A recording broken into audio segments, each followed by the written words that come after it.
Hey, cutie pies.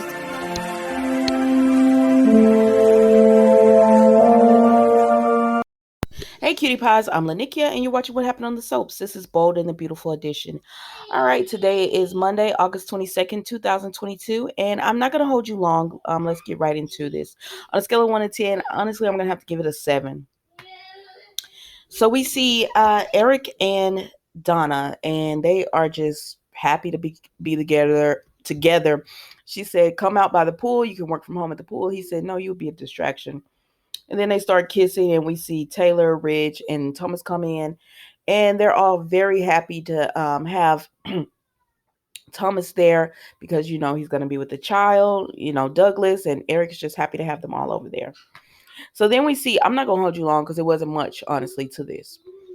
So then we see Eric and Thomas, excuse me, Ridge, and he says Donna left because she doesn't want to get involved in this custody battle, especially between you and Brooke. And he says, I completely understand that.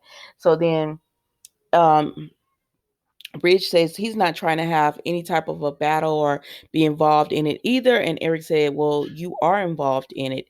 And so he just tells Ridge, "You're going to have to decide, like, how are you going to handle this situation and everything." Y'all, it wasn't much to that, honestly. It's the same thing. Ridge has to decide which family he's going to be with, which side he's going to choose. He wants Douglas with Thomas, but he's married to Brooke, and that's Hope. So he's caught in the middle of it. So then we see, I'm sorry, Hope and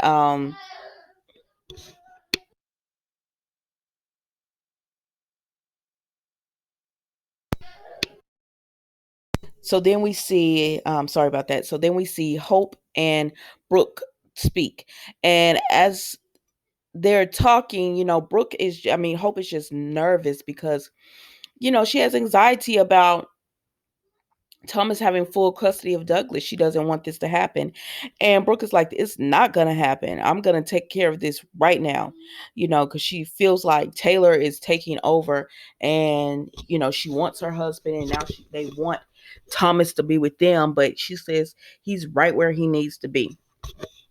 So then we go to Brooke and Taylor. So she goes over to Taylor's place or whatever. And I said, "Oh, my girl Taylor got bold," because Taylor was like, "Oh, you not this time or whatever." I don't know. I was like, "Wasn't you just over at Brooke's home, all happy with Ridge and all that? And it seemed like you were cool." Like that. I don't know. When Taylor gets with Brooke by herself, it's like it's a different side of Taylor.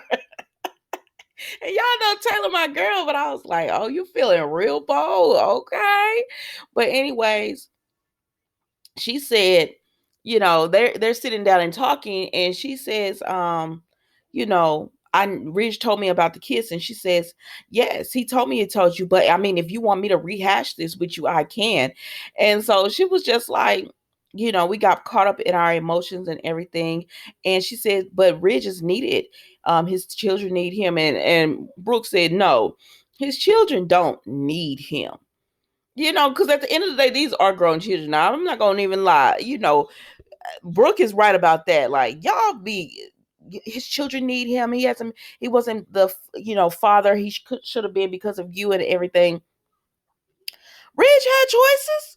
If he doesn't feel like he was the father he could have been to those kids, that's on him.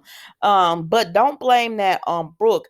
And also, um, also she tells Taylor tells Brooke, "I don't need him. I want him to be happy." Nah, girl, that's not what you meant. I said, "Nah, Taylor. You said it how you meant it. You said it how you meant it." And so then she says, they talk about the kiss, and she says, "I know you're threatened by the kiss." And Brooke said, "Oh, I'm not threatened by that kiss or whatever." She said, "What I got a problem with you is inserting yourself in everything." And then so she starts talking about Douglas. Excuse me. And she says, he needs to stay where he is and where he belongs, and that's what Hope or whatever. Y'all not gonna hold you long on this. It wasn't what they were talking about. They just having a contest over who gonna get rid. Really, this is about Douglas, but it's deeper than that. It's like when it comes to, they're just fighting over another person that they both have in common. At first it was Ridge, and now it is Douglas. And so I'm gonna move on from that because honestly, if Douglas wants to move with Thomas,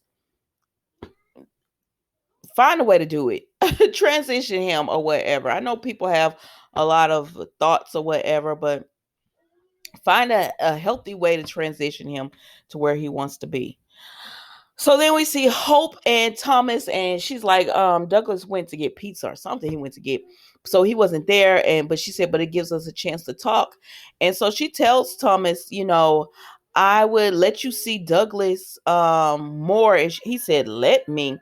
And I mean, I'm just like with Thomas. She been having custody of him. You had to know this was gonna make her have anxiety and frighten her. The thought of you getting a living, changing the living arrangements or whatever. And I'm just like, he tells her it's not out of the blue. He was like, Douglas misses me. I want to step up and be the father that I'm supposed to be. So that's all, that he's trying to say. And she's like, yeah, but she don't want it. She wants to keep things as they are and just give Thomas a little more time with Douglas. And he says, no, I want to be the main caregiver. He wants to be the primary, like what do you call it when you're the primary person that they live with? Anyways, that he wants to move in with his grandpa and everything, and they enjoy it. And so her answer to that is no. And I said, okay, we can see the custody battle is about to come from this. So then we go to Deacon and Sheila, and Sheila is begging Deacon, don't give me up to your parole officer, please. And Deacon was like, just go hide. So then Jordan comes in, his parole officer, and Deacon, he is on the straight and narrow. And then Sheila move or something, and she drops something. And his parole officer is like, is someone here? What's that in the bathroom? And they say, he says, Sheila starts getting this southern accent. Oh, I'm sorry, I was in the tub, I was in the bath or whatever. And he says, yeah, I'm seeing someone. And his parole officer like, who is it? Like, we need to make sure they don't have a record or whatever. And the only thing that saved Deacon was his parole officer got a call that his son had got sick at school and he needed to be picked up. But then he tells Deacon when he's about to leave, if this person is good and they don't have a record in anything, go for it. Go for a relationship. You're doing really well. You need you need a person in your life or whatever. I said, he don't need this person. So then Sheila comes out and Deacon was like, what are you thinking? And she was like, I had to think quick on my feet. And he was like, Sheila, leave. I don't want you here. I'm not going to get in trouble. Like, that was my parole officer.